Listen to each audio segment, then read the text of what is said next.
Welcome guys, welcome on your YouTube channel study hard and get success. Indian polity constitution की बहुत ही महत्वपूर्ण lecture पे हम चर्चा कर रहे हैं, जिसमें कि हमारा सीरीज चल रहा है question often confusion examination hall series. When the aspirant approach the question at the time of the examination hall, then some your questions the aspirants are completely confused. Now such questions are tracked by the criteria and prepare a well purified version of the notes gist of the NCERT notes, and that have we performed on the base of the whiteboard and marker, and interact with all aspirants and competitors. Now our new folder polity, Indian polity and constitution. इसी प्रकार से भारतीय संविधान और राजनीति विज्ञान के इस महत्वपूर्ण चैप्टर में जो कि UPSC, PCS, SSC, one day, mains, हर तरह के एग्जामिनेशन के लिए उपयोगी है। आप सभी अगर वीडियो अच्छा लगता है वीडियो को लाइक करें, शेयर करें, कॉम्पिटेरिया चैनल को सब्सक्राइब करें। आइए हम स्टार्ट करते हैं। ओथ और अफर्मेशन, शपथ या प्रतिज्ञा। शपथ कैसे होता है? जज होगा उच्चतम न्यायालय। अनुच्छेद 124(6) आर्टिकल 124(6) आर्टिकल 124(6) कहता है कि ऐसा व्यक्ति उच्चतम न्यायालय का न्यायाधीश बनने के योग्य है।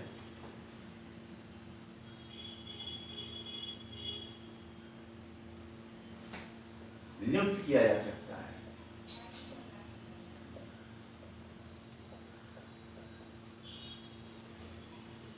We have performed the lecture on the purified version of the gist of the NCERT of the Indian Polity and Constitution. Now our today's topic is oath or affirmation in the case of the Supreme Court judges appointment. शपथ या प्रतिज्ञा। संविधान के अनुच्छेद 124(6) में कहा गया है कि ऐसा व्यक्ति उच्चतम न्यायालय का न्यायाधीश नियुक्त किया जा सकता है, जिसके अंदर क्या एबिलिटी होनी चाहिए? क्योंकि राष्ट्रपति के समक्ष जो राष्ट्रपति के समक्ष का मतलब सामने अपना पद ग्रहण करने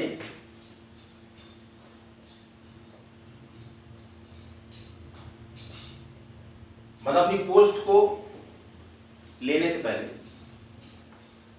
पूर्व शपथ या पूर्व मतलब पहले शपथ या प्रतिज्ञा देता है। एफर्म करते हैं ना, एफर्मेशन यस और नो फॉर्म में आप लोग वही है एफर्म और ओथ। तो शपथ या पूर्व जो है शपथ या प्रतिज्ञा करेगा।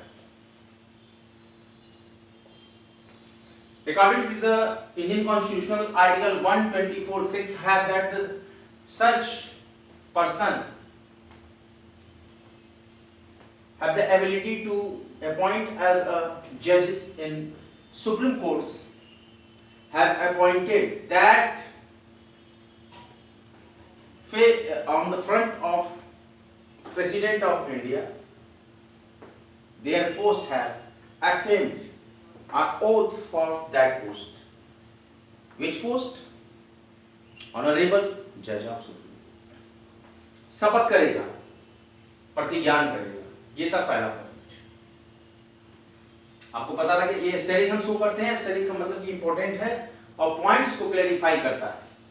Now you all please note down on your notebook that कि शपथ या प्रतिज्ञान, ओथ या एफर्मेशन संविधान के अनुच्छेद 124(6) के अनुसार ऐसा व्यक्ति जो उच्चतम न्यायालय का न्यायाधीश नियुक्त किया जा सकता है जो राष्ट्रपति के समक्ष अपना पद ग्रहण करने के पूर्व शपथ या प्रतिज्ञा करेगा।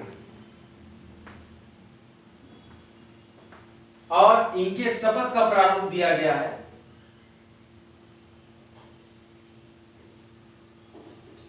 अनुसूची 3 में।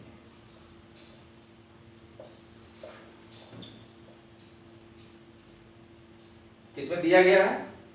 शपथ का प्रारूप अनुसूची 3 में दिया गया है।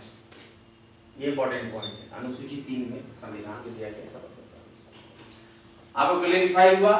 What is the oath or the affirmation process of the appointment as judges in Honorable Supreme Court? That According to the Indian Constitution, Article 124(6) have that such person as appointed as the judges in Supreme Court that in front of the President of India that have acquired or affirm their post and oath, take oath, शपथ लेना होगा और इस शपथ का प्रारूप संविधान के अनुसूची 3 में दिया गया है।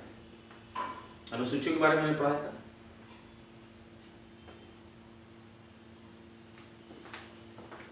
उच्चतम न्यायालय के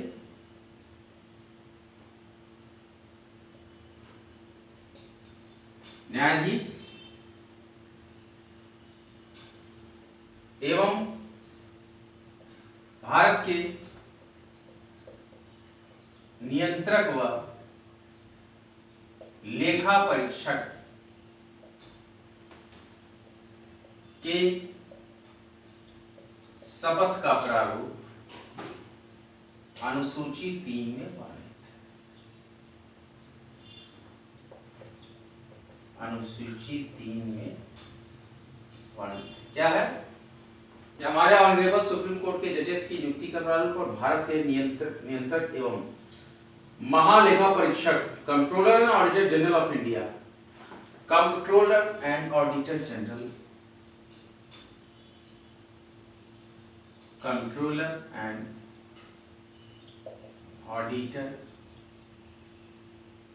general of India, supreme court के ऑनरेबल जज और controller and auditor general of India के शपथ का प्रारूप अनुसूची 3 में एक ही प्रारूप दिया गया है।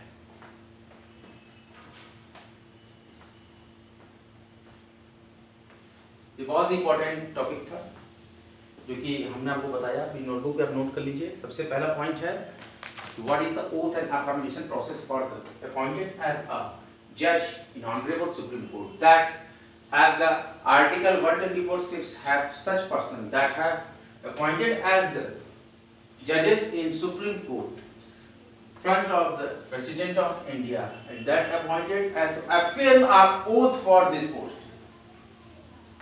affirm करते हैं फॉर्म में ना, affirmation को yes या no करते हैं, तो वही affirmation है आपको प्रतिज्ञान करना। और शपथ का प्रारूप अनुसूची 3 में दिया गया है और सुप्रीम कोर्ट के न्यायाधीश और भारत के नियंत्रक एवं लेखा परीक्षक के शपथ का प्रारूप अनुसूची 3 में दिया गया है।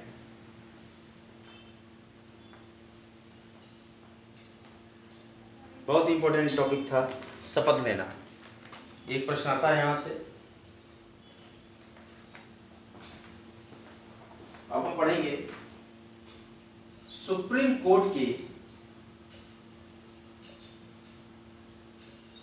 क्षेत्राधिकार व शक्तियां। देखिए बोल्ड हेडिंग है क्योंकि ये नया टॉपिक है। Which body? सुप्रीम कोर्ट के क्षेत्राधिकार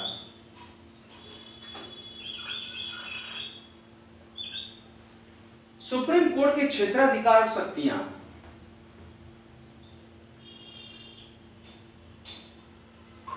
शपथ प्रतिज्ञा। And next topic is supreme court के, SC means supreme court, supreme court के क्षेत्राधिकार और शक्तियां। भारत के सर्वोच्च न्यायालय के पास, भारत के सुप्रीम कोर्ट के पास विश्व के किसी भी न्यायालय में, विश्व के किसी भी न्यायालय की तुलना में, ध्यान से समझिएगा, विश्व के किसी भी न्यायालय की तुलना में व्यापक क्षेत्राधिकार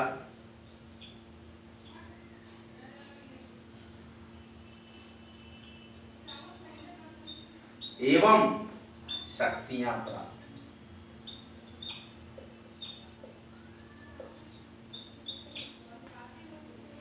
पिछला टॉपिक था कि शपथ या प्रतिज्ञा oath of affirmation that according to the article 124(6) ऐसा व्यक्ति सुप्रीम कोर्ट का न्यायाधीश नियुक्त किया जा सकता है जो राष्ट्रपति के समक्ष अपना पद ग्रहण करने के पूर्व शपथ या प्रतिज्ञान करेगा और इस शपथ का प्रारूप अनुसूची 3 में दिया गया है। और उच्चतम न्यायालय के न्यायाधीश और भारत के comptroller and auditor general of India के शपथ का प्रारूप अनुसूची 3 में दिया गया है।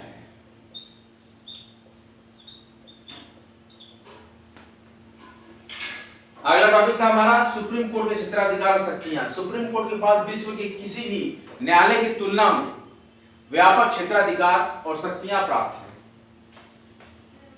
सुप्रीम कोर्ट के क्षेत्राधिकार के सेकंड पॉइंट, अमेरिका के सुप्रीम कोर्ट की तरह, एससी का मतलब देखिए सुप्रीम कोर्ट, अमेरिका के सुप्रीम कोर्ट की तरह भारत के भी, हमारे भारत का सुप्रीम कोर्ट परिसंघीय है।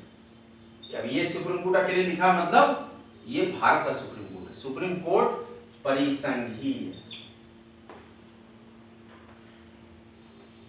न्यायालय कौन कौन से न्यायालय? परिसंघीय न्यायालय, मूल न्यायालय, मूल अधिकारों का संरक्षक। देखिए अमेरिका के सुप्रीम कोर्ट की तरह ही भारत का सुप्रीम कोर्ट परिसंघीय न्यायालय मूल अधिकारों का संरक्षक है, जैसा कि आप जानते हैं पहले से, संरक्षक और संविधान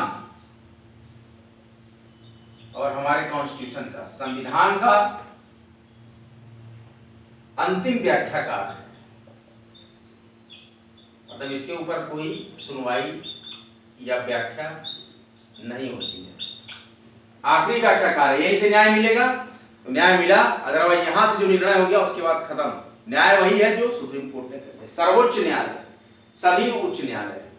सुप्रीम कोर्ट के क्षेत्राधिकार शक्तियों में सुप्रीम कोर्ट के पास, भारत के सुप्रीम कोर्ट के पास विश्व के किसी भी न्यायालय की तुलना में व्यापक क्षेत्राधिकार और शक्तियां प्राप्त हैं।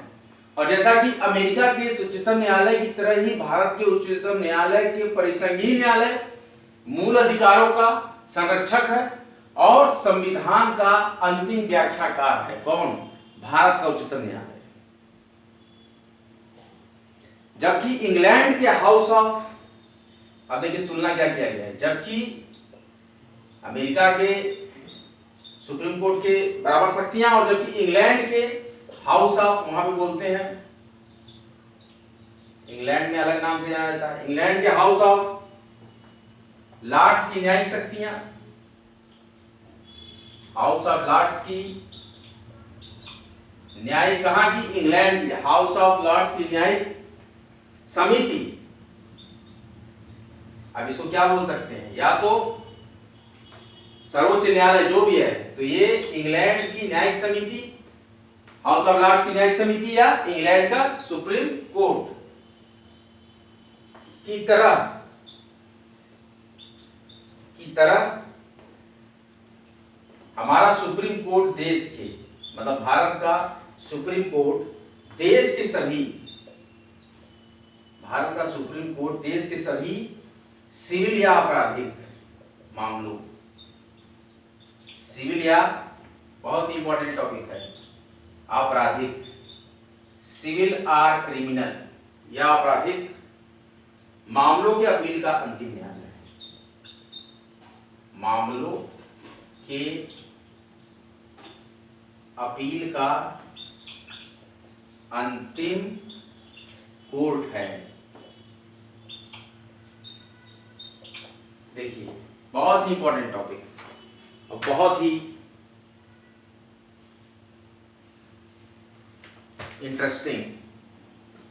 ओथ और अफर्मेशन करते हैं, फिर सुप्रीम कोर्ट के क्षेत्राधिकार शक्तियों की बात करते हैं कि सुप्रीम कोर्ट के बाद भारत के विश्व के किसी भी न्यायालय की तुलना में व्यापक क्षेत्राधिकार और शक्तियां प्राप्त हैं। और उसके उपरांत अमेरिका के उच्चतम न्यायालय की तरह ही हमारे भारत के उच्चतम न्यायालय परिसंघीय न्यायालय मूल अधिकारों का संरक्षक और संविधान का अंतिम व्याख्याकार है।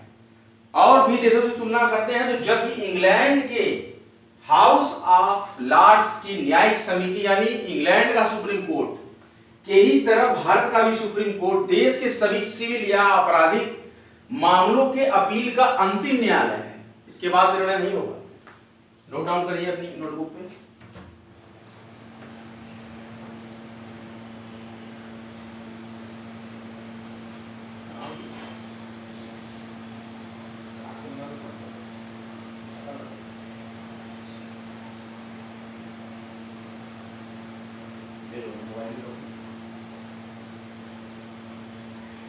बहुत ही महत्वपूर्ण चर्चाओं का दौर, that are the most important discussion for the on behalf of the upcoming examination UP PCS, Haryana PCS, MP PCS, which will be held on 14 May and 21 May, and the Haryana have not announced their dates. Now we have discussed the oath and affirmation on behalf of the Supreme Court. That had the Article 124(6) have described that the such person appointed as the judges in Supreme Court that in front of the President of India, कि अपना पद ग्रहण करने के पूर्व वो शपथ या प्रतिज्ञान करेगा, ओथ करेगा या एफर्मेशन करेगा, और शपथ का प्रारूप हमारे संविधान के अनुसूची 3 में दिया गया है। और क्या हुआ, उच्चतम न्यायालय के न्यायाधीश एवं भारत के नियंत्रक एवं लेखा परीक्षक controller and auditor general of India के शपथ का प्रारूप अनुसूची 3 में दिया गया है। किस अनुसूची में दिया गया, भारतीय संविधान के अनुसूची 3 में दिया गया। इसके बाद हम डिस्कस कर रहे हैं एरिया, पावर्स और सभी प्रकार के सुप्रीम कोर्ट के क्षेत्राधिकार और शक्तियों की, कि सुप्रीम कोर्ट के पास विश्व के किसी भी न्यायालय की तुलना में व्यापक क्षेत्राधिकार और शक्तियां प्राप्त है, जिसके तहत हम देखेंगे कि अमेरिका के सुप्रीम कोर्ट की तरह ही हमारे भारत के सुप्रीम कोर्ट में परिसंघीय न्यायालय की शक्तियां मूल अधिकारों का संरक्षक है और संविधान का अंतिम व्याख्याकार है। कौन सा व्याख्याकार है, अंतिम व्याख्याकार। इसके बाद कहीं व्याख्या संविधान की कोई नहीं करेगा, अंतिम व्याख्याकार है। और इसके बाद हम देखेंगे कि जबकि, अगला पॉइंट है कि जबकि, इस तारीख में है, नोट करिए, जबकि इंग्लैंड के हाउस ऑफ लॉर्ड्स, इंग्लैंड के हाउस ऑफ लॉर्ड्स कौन सा है, इंग्लैंड के हाउस ऑफ लॉर्ड्स यानी कि न्यायिक समिति, दैट है the supreme court of England की तरह ही एज भारत का सुप्रीम कोर्ट देश के सभी सिविल और आपराधिक मामलों के अपील का अंतिम न्यायालय है। अपील का अंतिम न्यायालय कौन है, भारत का the supreme court of India, that have the power, that have we have known as the supremacy. Supremacy का मतलब that have the supreme powers, have the end of the such decision of the justice and the final clarification powers that have in India is Supreme Court. Supreme Court के पास सभी अनंतिम appeal का अंतिम न्यायालय कौन है, supreme court. Appeal का अंतिम न्यायालय कौन है, supreme court, supreme court of India.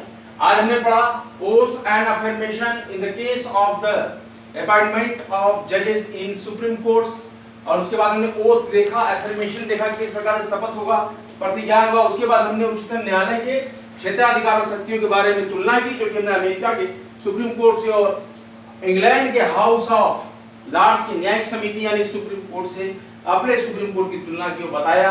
आखिरी निचोड़ निकला कि सुप्रीम कोर्ट सिविल या आपराधिक मामलों के अपील का अंतिम न्यायालय है। बने रहिए मेरे आपके अपने महत्वपूर्ण लेक्चर कॉम्टेरिया पर। वीडियो अगर आपका आज का अच्छा लगा हो, वीडियो को लाइक करें, शेयर करें, कॉम्टेरिया यूट्यूब चैनल को सब्सक्राइब करें। अगला लेक्चर बहुत ही महत्वपूर्ण होगा, बराबर बने रहें और देखते रहें। तब तक के लिए जय हिंद, जय भारत। एस्पिरेंट्स और कॉम्पिटिटर के हर मोड़ पर, हर पड़ाव पर उनके साथ कंधे से कंधा मिलाकर चलता यह महत्वपूर्ण चैनल कॉम्पिटिटर। लाइक करते रहें, शेयर करते रहें वीडियो को, काफ़ी लोगों तक इसको पहुंचाएं और चैनल को सब्सक्राइब कर दें, बेल आइकन भी प्रेस कर दें। शॉर्ट नोटिफिकेशन जब मैं यहाँ से अपलोड करूँगा वीडियो आपके पास पहुँचेगी। जय हिंद, जय भारत।